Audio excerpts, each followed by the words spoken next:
everyone. Thanks so much for logging on to CBS in Denver. We are excited to bring you our newest venture here on CBS in Denver, a podcast in video format, of course, with my main man, Brandon Marshall, as co-host. Upon further review with Marshall and Michael making its debut today. B-Marsh, this is something I'm really excited about. You and I have been talking for a really, really long time about how do we collaborate, how do we do something together. We enjoy working together, or at least that's how I feel. I can't speak for you. But, man, I'm pumped to be doing this with you. So excited to have you on board with us. Oh, yeah, I'm really excited. Like you said, we've been talking about it. I always thought the marriage was perfect. So, here we are. Well, and it seems like it's a perfect time now because our plan will be to do this once a week during the season, take a look back at the Broncos game the day after it happens. And we figured, hey, let's test this thing out. Let's get a little dry run in with the NFL draft. And oh, by the way, do we have a ton of stuff to talk about today. Boy, you got the Aaron Rodgers drama that happened yesterday, set the entire world on fire, including right here in Denver. Was an absolutely nuts couple of hours. Of course, round one of the NFL draft. We're going to get you set for rounds 2 and 3 coming up later today. We're going to start the show every single week with a segment that we like to call What's on Marshall's Mind. So that being said, B-Marsh, hit me with it. What's on your mind as we get set today? I want to know how salty Broncos country is right now because they didn't take Justin Fields. That's what I want to know.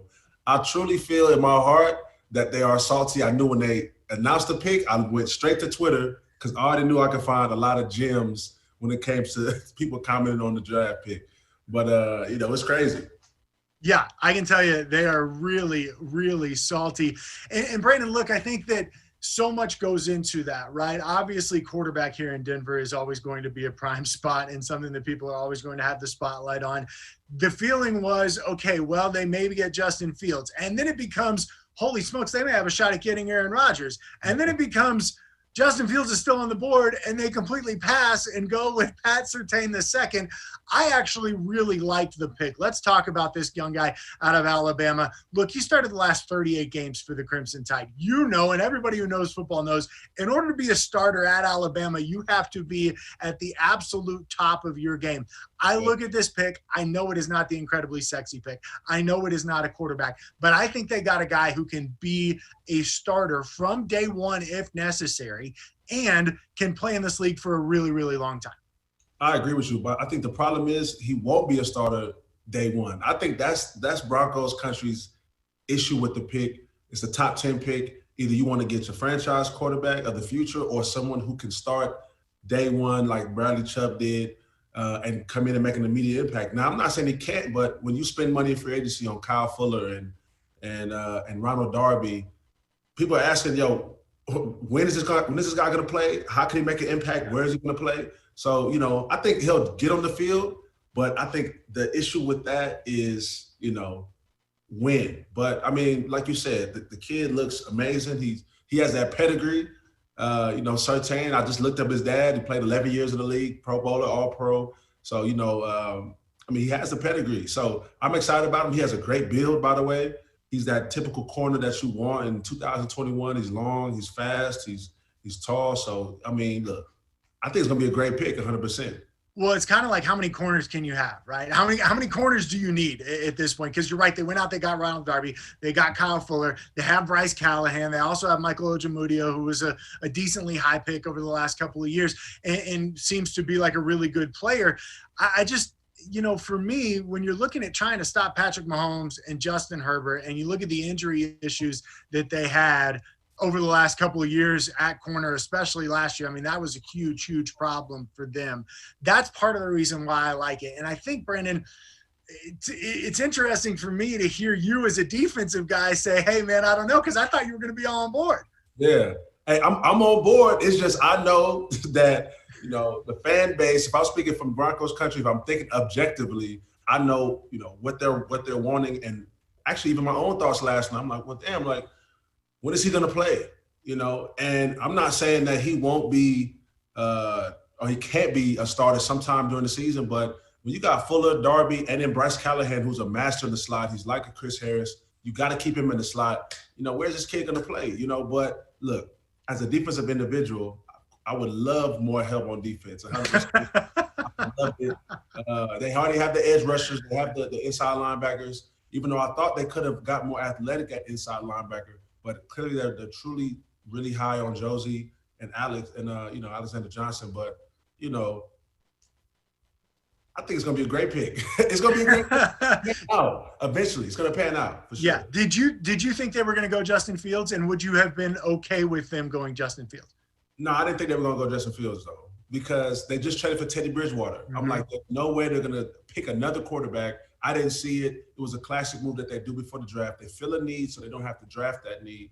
So I didn't think they were going to do it. If they did, it would have been crazy. It would have been controversial, right? Broncos fans would have been excited. But this is the better pick. If we're being truly honest about the situation, he's going to be a long-term situation at cornerback. These guys are on one-year deals. Kyle Fuller. I'm not sure what Bryce Callahan's contract is, but it's coming up too. And I think. And if we're being honest, there's always going to be an injury concern with Bryce too, right? Like, you hate to label that as a guy, you hate to label a guy like that. But I think that's always going to be a concern with him. Yeah, 100%. He got hurt again last year, didn't he? A little bit, yeah. And I think it's going to be really interesting too to see how Vic Fangio uses these guys, right? Because I think Vic had a big impact on this, and obviously George Payton loves this guy as well. But if you're Vic Fangio, the Broncos, I think, are saying, okay, Vic, you're supposed to be this defensive mastermind. Now go prove it, right? Because we've given you a bunch of corners. You're in a division where you got to stop Patrick Mahomes and Justin Herbert twice a year. Now go prove it, right? I did think it was interesting. Von Miller put on his Instagram a picture of Pat last night and said, no fly zone 2.0. Now, look, I think – Slow your roll, man. Look. Of course, Von is happy, right? Because rushing coverage goes hand in hand. If he beats the guy, if he beats the offensive tackle, and then the quarterback, the receiver's not covered, he's not going to get the sack. So rushing coverage go hand in hand. He wants those corners that could cover, so he could have more time to get to the quarterback. Just like the corners want the defensive ends to to put that pressure on them, so they don't have to cover as long. It goes hand in hand. I would be excited if I was Von too, because another defensive player that could lock down receivers. And hopefully they'll give me enough time to get to the quarterback. I'm with you too, though. Let's maybe push the pause button a little bit on No Fly Zone 2.0 just yet, right? 100%. Because that's always going to be the bar, and maybe it's probably an unfair bar, but I think that is absolutely what Broncos country is always going to go to. They're always going to go to that Super Bowl 50 defense, which of course you were a part of, and that secondary, the no-fly zone, Akeem, Darian, TJ Ward, Roby. Those guys were phenomenal. So it's almost unfair that is going to be the standard. So Brandon, if you're sitting here telling me, okay, I didn't think they were going to draft Justin Fields, and you like the pick of Surtain, but you thought they were going to go a different route. Which route did you think they were going to go, and where maybe would you have liked to see them go? You know what? I thought they were going to get more athletic at inside linebacker, whether it's Michael Parsons or Jock, as you call it, from Notre Dame. The guy is extremely athletic. But look, they're high on AJ and Josie, and that's fine because they played well last year. But if I know Vic, he typically has those athletic, fast inside linebackers, and our inside linebackers are good. Don't get me wrong, but they're not as athletic or as fast as Vic is used to in Chicago and even back when he was at the 49ers, right? He had Patrick Willis, Navarro Bowman. Those guys were the staple of the defense. They were the middle of the defense, man. So, but hey, they're happy on with the guys they have, which is good because they play well.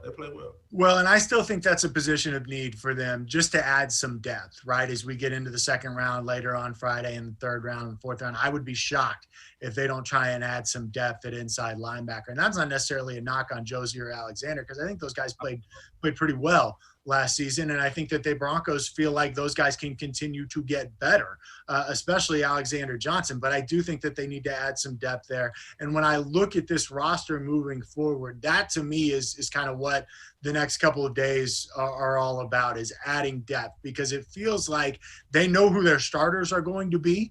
But if you can add some depth, especially at that inside linebacker spot, I think outside offensive tackle is going to be a position where they're going to try and add some depth as well. That to me is going to be really, really important moving forward. Brandon, I do want to talk about the Aaron Rodgers drama that happened yesterday, man. That was wild. I mean, absolutely wild. And especially here in Denver, because it certainly looked like the Broncos were going to be in play for that. And now it sets up this really interesting dynamic because it didn't happen before round one of the draft. So now I think this thing gets delayed out and gets drug out for maybe the next couple of months. Obviously, the dead cap money is an issue there, and it gets significantly less for Green Bay once we get to June 2nd. What do you think happens here? Because it seems like both sides are pretty firm right now. Green Bay says, we're not going to trade him, and Aaron Rodgers says, I'm not playing for the Packers ever again. But, that's how they do it now, right? Yeah. The teams always come out and say, we're not trading this guy, or we're not currently listening to offers, or whatever is going on. But behind the scenes, they're truly working on it. So I agree with you. I think it gets pushed out. I think it's delayed. I think the Packers do try to, appease Aaron Rodgers. But I feel like, he's ready to go. I feel like he's ready to go. And the fact that he named, the Broncos as one of the teams, it made me excited. I got excited. So I think it can still happen. I'm not sure what Denver will have to give up. I'm sure they will have to give up Drew Lock. I'm sure they would have to give up 2 first-round picks with Drew Lock. So, and Aaron Rodgers is 37. So I guess you ask yourself, well, I guess if you want to win now, then you do it. If you want to win now, then you do it. And it's the NFL stands for not for long. So you're supposed to win now. So I think if the offer was, if the opportunity presented itself, I would give up Drew Lock and 2 first-round picks. I think it's going to be more than that. Would you give up 3 first-round picks? Because I think it's going to be 3. But do you give up? Okay, but I think then it's straight up. It's 3 first-round picks straight up. No Drew Lock. Drew Lock. No defensive player. Nah, because I think if you give up 3 first-round picks, that speaks for itself. Okay. But 3 and Drew, I think that's too much at that point. Now you're being greedy. You know what I'm saying? Well, of course Green Bay's going to be greedy. Exactly. That's a MVP. But I do think it'll be more than 2 first-round picks, 100%. You got to try to get the house. If I'm giving up Aaron Rodgers, the reigning MVP, the face of my franchise, I need 3 first-round picks. They might ask for another player as well. I think they could. I think Bradley Chubb could be in that mix. I mean, if I'm Green Bay, I'm going to start at 3 first-round picks and a player, and an impact player. You're right, because really, I don't want to trade him anyway. Right. Because we're on the cusp of the Super Bowl every year. So why would I want to trade him? So if I agree with you. If I'm going to trade him, I might as well get the house. Yeah. And I think it's going to be a really interesting dynamic. This is kind of what we see more in the NBA than in the NFL necessarily, because in the NBA, the players have more power than they do in the NFL. But now it sets up a really interesting dynamic. Like, will Aaron Rodgers legit hold out? I mean, will he force Green Bay to really make a move? I don't know. He could, right? Like, let's be honest. A-Rod doesn't need the money, and so – I mean, he's one of the few players in the NFL that has that star power that could do this. And so I think that's going to be a really, really interesting dynamic moving forward. And I tend to think, let's not totally hate on George Payton just yet because he couldn't get the Aaron Rodgers deal done, because that's a massive deal that you were trying to get done in a couple of hours. Yeah. And it takes time. You're battling with yourself, right? Do you do it? You know what I'm saying? It's what the angel on one shoulder, devil on the other shoulder. Like, you know what I'm saying? Do I go here? Do I go? Because he's seen Aaron Rodgers a year in and a year out, twice a year when he was with the Vikings. So he knows what he's capable of, and he's not slowing down at any time. You know what worst case scenario is? What? For the Broncos? Yeah. If he goes to Vegas. Hey, worst case. Seriously. I'm gonna be real. If I'm John Gruden, I'm giving up Carr, and I'm taking Aaron Rodgers, but I'm giving them some first round picks as well. I think if you give Carr, I don't think you need 3 first round picks because Carr is still star studded, but you don't even want Carr because they have Jordan Love, right? But the Raiders, they notoriously miss on their first round picks anyway. They reach all the time. So they might as well give up their first round picks because they don't put them to good use anyway. Right. It might be beneficial for them. It might help them out in the long run. Y'all don't do nothing with them anyway, man. Yeah, I think that's worst case scenario if you're the Broncos. And that's why I think you have to be at least in on the conversation and be willing to give up a lot, because worst case scenario is he goes to the Raiders. The other worst case scenario B, if you will, is that he doesn't end up here in Denver. But hey, man, that puts you in a major pickle, because now you're looking at Mahomes, Herbert, and Rodgers in your division, and you're rolling out Teddy Bridgewater and or Drew Lock as the guy to compete with that. All right, but then you need them corners then. So then I understand. Good point. Good point. I understand at that point. Sheesh. So Brandon, we're sitting here. Round one is over. What surprised you about last night as it went? I don't want to put you on the spot, but I noticed you were subtweeting some teams as round one went on. What surprised you about round one last night? That's funny, because I was driving home after when I tweeted that, and the Ravens traded up back into the first round and selected Jason Owe. I think that's how you pronounce it. And he had 0 sacks last year. A DN went first round with 0 sacks. I've never seen it in my life. I've never seen it. What happened to production? I get he runs a 4.3, or he's probably athletic. He's a freak. He's chiseled at 260, whatever. But you had no sacks. Come on. You know what I'm saying? I'm just saying, what happened to production? I think you got to put the tape on. If a guy has 0 sacks, I know I can get him in the second, third. Even if I feel like I can develop him, I'm not trading back up to get him, because he had no production last year. That surprised me. Yeah, I'm with you. I thought that was an interesting pick. I also thought what the Bengals did, going with Jamar Chase, was interesting. And look, I know that he's got ties with Joe Burrow, and that's probably the guy that Joe Burrow wanted. But if I'm the Bengals, hey, look, man, I get it. I get that that's your guy. But I also saw you get your knee blown up because we couldn't protect you. Right, 100%. And so our main goal is going to be protecting you because you're the franchise. Yes, we're going to get you some toys, and yeah, I know that you guys played together at LSU, but man, that surprised me a lot. And it was I may end up eating my words here, because I think Jamar Chase can be a really good player. I don't think there's any doubt about that. But that was a very Bengals-esque move to me, for them to go for the sexy wide receiver rather than the offensive lineman to protect your franchise quarterback and your big investment in Joe Burrow. Yeah, because if he can't get him the ball, I mean, doesn't matter. Doesn't matter. If he's on the sideline because he's hurt, it won't matter. So you got to protect your biggest investment. They felt like they protected him by putting all the weapons around him. But, like you said, Joe Burrow got beat up last year. Yeah. Hey, let me ask you this. As a former player, well, I mean, you're still a player. How much did you pay attention to the draft? Like when you knew you were solidified, you knew you were going to be back with the Broncos. How much were you paying attention as a fan, and also looking to see what your team did? What's that like for you guys? A lot. You pay attention because, I mean, it'll tell you what you need to know. You know what I'm saying? If they draft in the linebacker second, third round, you know what I'm saying? If obviously the obvious ones is they draft somebody first round in your position group. But if they draft a linebacker 6th, 7th round, you're like, okay, maybe special teams, they're not really, maybe they're just trying to add depth. But if they're bringing somebody in, like, for example, my last year in Denver, they brought in Josie. He was a 4th round pick. That was alarming to me because the Broncos don't typically draft backers high at all. Anyway, last one was, I think, Lamine Barrow in the 5th round, Corey Nelson in the 6th round. But they drafted Josie 4th round, and I was like, okay. All right. So I see what they're trying to do. I'm not sure if they're going to put him behind me or Todd. If they end up putting him behind me, even though I view Josie as a Mike, but they put him behind the wheel. So I was like, okay, cool. I see what they're trying to do. Then the first, all training camp, I was fine. It was fine. The day before the first game, actually the night before the first game, after meetings, Reggie, my coach, came up to me. He was like, hey, yo, just so y'all know, Josie, Brandon, at some point, Brandon, I'm going to take you out and I'm going to put Josie in. And I'm like, whoa.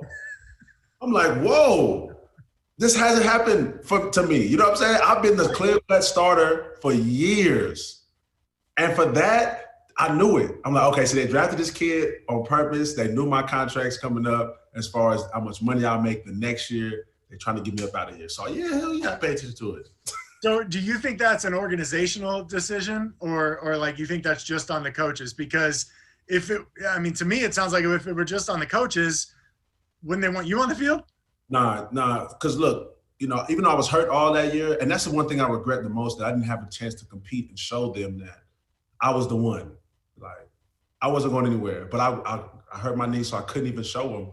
But no, my linebacker coach was telling me, he was like, look, man, just watch out. He said, they want this kid for the future. They're trying to get him ready. But I know what you could do. You're my guy. You've been my starter for years, right? Uh-huh. So it was on the organization 100%. They looked down and said, okay, what can we, all right, well, Brandon Marshall's contract's coming up. Okay, cool. Let's draft somebody mid-round, but he was the highest linebacker they picked in a while. So yeah. I knew, man. All right. So that being said, what position players? I'm not gonna make you give me names, but what position groups do you think the Broncos need to look at? You mentioned inside linebacker. I think offensive tackle is a position where they need to draft for depth, because I don't know that you can count on Jawan James because of injuries too. Again, and I hate to label that, but he's played less than 70 games over the last 2 years. Obviously, he opted out of the 2020 season. But as you look at rounds 2 and 3 going on Friday, and then 4 through 7 going on Saturday, what positions stand out to you as positions of need for the Broncos moving forward? You know what? I think it depends on how high, as far as inside backers go, how high they are on Justin Strand. Is it Strand? Strnad? Yeah. No, Justin Strand. He's a linebacker. They drafted him last year. From Wake Forest, yeah. Wake Forest, yeah. So if they're high on him, I know he's hurt right now and he's coming back from injury. If they're high on him, they won't feel the pressure to draft somebody. But I still think they need to address that. Like you said, offensive tackle. And I guess what do you do about edge rushers? I know you have Malik Reed that they're high on, right? Obviously Bradley Chubb, but Von Miller, they picked up his option. There was kind of a lot of talk about would they not. So I'm not sure if you find somebody round 2 for that, but definitely offensive tackle, offensive line, gotta protect Drew Lock, gotta protect him. He has enough weapons, but just in case, I think you gotta add depth right there. 100%. Yeah. Well, and I'm with you at edge, right? Because yes, they picked up the option on Von Miller, but you really would like to have 4 guys that you can rotate in there, right?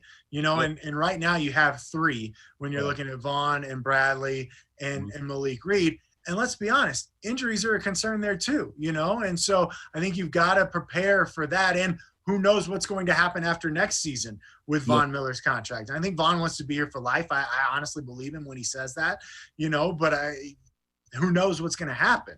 And so I think you've got to prepare yourself if you're the Broncos to at least get some depth there in the draft. Maybe not second round, but maybe 4th or 5th. And then the other position that I look at too is safety. And you got Kareem Jackson back for a year on a really good deal, a really team-friendly deal. You've got Justin Simmons locked up, but I think they need to look at some depth at that position as well. Oh, no, 100%. You're right about that because, I know they got Trey Marshall there and Duke Dawson can play safety as well, but I think they have to address that because, Kareem Jackson, even though I saw him in Houston, man, he looks good. He's training hard. He's probably still 3-4 years away from being done because, how his body feels and how he looks and how his mind is working. But, I think they got to add somebody to be the heir apparent to Kareem Jackson. I think they try to add that, maybe round 2, maybe round 3. But like you say, injuries are always concerns. So it's a couple of ways that can go. The year we won the Super Bowl, we had 4 rushers. We had Shaq and Shane behind Von and D. Ware, so they can spell them at any time. But I think, like you said, safety, that's actually a good one. That's one I didn't necessarily think of. But hey, Brandon, let me ask you this, because you mentioned the year you won the Super Bowl, and obviously everybody knows, yes, Peyton was Peyton, but you guys won because of your defense. There's no bones about that. When I look at this team and how it's constructed, it seems like they are trying to follow that model. Right. And all signs point to that. The money that they spend in free agency with Shelby Harris and Justin Simmons and Kareem and the corners. And then they go and draft a 1st-round corner as well. It seems like they are trying to follow that model. And what that tells me is that if they can get average quarterback play out of whether it's Drew Lock or Teddy Bridgewater, then I feel like they think they're going to be okay. Right. To me, average quarterback play gives this team a chance to win. How do you view that? And do you think that the moves that the Broncos have made are kind of setting that up to at least try and follow the model? And I'm not saying they're going to win the Super Bowl, but try and follow the model that you guys had in Super Bowl 50. Yeah, I definitely think they're trying to follow that because, they found a recipe for success, right? And so they're trying to follow that mold, right? We won a Super Bowl with this thing. So they're like, okay, now this is our identity. We're going to have our identity as this, a strong defense, strong pass rush, strong secondary. And we don't necessarily have to have the best offense or the most explosive offense. But I think that worked when we had Peyton. I think even though Peyton wasn't who Peyton was, it was still Peyton Manning. Yeah. And he would still make the throw when he needed to make it or make the check to get us in the right play. He was still that field general that we needed and we looked up to, that we all actually believed in. We haven't seen that from Drew Lock, obviously, right? And our division is so offensive heavy. Mm-hmm. It's offensive heavy. The Raiders have a good offense. The Chargers have a good offense now with a top quarterback. The Chiefs, we all know what the Chiefs are doing. So, at some point, we might have to score some points. You know what I'm saying? It is what it is. We may have to score some points because if the offense is to continue to get three and out, and the defense on the field, they're going to get tired. They'll get exposed at some point. So we need the offense to sustain some drives, man. So, I'm glad we have Melvin Gordon. We have weapons. They just gotta pan out. Yeah, well, and I think field position too is really important, right? Because you mentioned the defense being on the field a bunch. Well, they also had really short fields to try and defend. You know what I mean? And that's part of the turnovers. That's part of the offense not being able to move the ball. And so to me, when I look at it, it feels like they've been trying to follow that Peyton Manning model for some time, but it hasn't worked because you don't have Peyton Manning, right? And average quarterback play for Peyton is different than average quarterback play for Drew Lock. And nobody's going to recapture what you guys had on that defense in Super Bowl 50. I mean, that's a really tall task in my mind. It was special. We were special at every position, even interior linemen, Malik Jackson, Derek Wolfe, Sly, our edge rushers, obviously we know it's special. Me and Danny, we worked well together. Our corners, we were loaded. We were literally loaded on defense.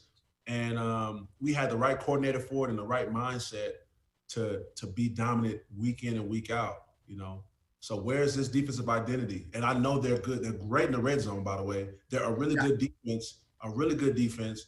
It's just if they had an offense that could help them out, sustain some drives, maybe score some points, I think it'll be completely different. Yeah, and it feels like they have the weapons, right? I mean, it feels like Jerry Jeudy, Cortland Sutton, KJ Hamler, and Melvin Gordon, like you mentioned. I do think running back could be an area where they target here in the next couple of days of the draft too, because I think that, they got Mike Boone in free agency, and they have Royce Freeman, but I think that if you could add a solid running back to that room, I think you could add some depth there too.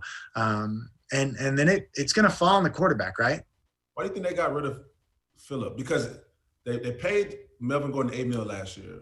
Yeah. I thought they loved Phillip, right? I was like, okay, maybe a 1-2 punch tandem. But I know Phillip got hurt a little bit, but I feel like they was feeding Melvin more. He even started the first game. Yeah. Yeah, no, Brandon, that's the big question, right? Is what were they doing with Phillip Lindsay? And nobody saw Phillip Lindsay the way that you did, because I remember day 3 of training camp, Phillip comes in as an undrafted rookie, and you're like, hey, man, you better watch out for that number 2. He's going to be our third down back. I mean, you nailed that, right? It just the amount of disrespect was really kind of confusing there, because – they said they were going to get the deal done before the season. They never did. And then it just never worked out. And I think that a breakup at this point was best for both sides, really. I do. And so I'll be interested to see what happens with Phillip in Houston. I wish him nothing but the best, because he's a really, really good player. And if he can stay healthy, he can be really good. But it clearly wasn't right? And I think you look at this offense too, and the amount of coordinators that they've had, even going back to Peyton, the amount of coordinators that they've had since he walked out the door is still coming back to bite them. And I think for a guy like Drew Lock, it's part of the reason why I still think they should be patient with him. he hasn't had the same quarterback since going back to college, right? Or excuse me, the same offensive coordinator. And so give him that opportunity to have another year with Pat Shurmur. And then let's see what happens and see if something can happen there. I think that'll be really interesting to watch moving forward. Yeah, this is last year though. Yeah. If he doesn't prove it this year, it's over. No, for sure. For sure. And then, it's way too early to look ahead to the 2020 draft. But right now, it doesn't look like there's a whole bunch of quarterbacks they could come in, and if you're the Broncos, you're not thinking that you're going to be picking in the top 10 as it is. So yeah, he's got a lot to prove. No doubt about that. So, all right. Well, hey, that's going to wrap up round one, edition one of Upon Further Review. Here's what we're going to do. Obviously, we have rounds 2 and 3 coming up on Friday, and then 4 through 7 coming up on Saturday. Of course, we'll have coverage for you on CBS in Denver and CBS4. And then Brandon and I will be back on Monday to recap the draft in its entirety, and that should be a lot of fun. We'll see if they follow our lead, if they draft any of those guys for depth that we're talking about, any of those positions of need, and then we'll get you set for training camp and everything that comes next in the NFL season. And hopefully, fingers crossed, the plan is we're going to be doing this once a week during the season. Should be a lot of fun. B. Marsh, this was a ton of fun. So glad to do it, and looking forward to doing it again on Monday. All right? Absolutely, man. I love doing this. That's going to do it for us. Thanks so much for logging on to CBS in Denver. Have a great rest of your Friday afternoon.